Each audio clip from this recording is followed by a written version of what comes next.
પાવડે હું વિષ ભૂજાળી બેઠી હોય ને મૂંઝાવાનું ન હોય. એ કદાચ કામણગારો ગમે એટલી અગ્નિ પ્રગટ કરે પણ મારા ડુંગરના પેટાળમાંથી જો અહીંથી હેમાળો હાલતો કરી અને જો ચોટીલાના શમશાનમાં હળકથી સ્યાયું ન ઠારી નાખું તો ચામડા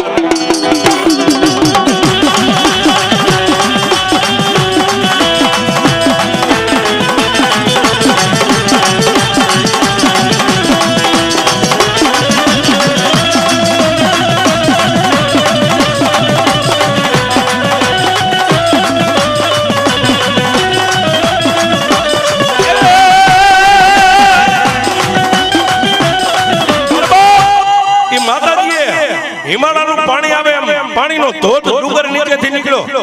શમશાનમાં પાણી પહોંચ્યું, હળકથી શેઠ હરી ગઈ. ઓલો 9-10 વર્ષનો દીકરો જે અગ્નિના ભઠ્ઠામાં હતો એમ નામ જય ચામુંડા કરીને બહાર નીકળ્યો.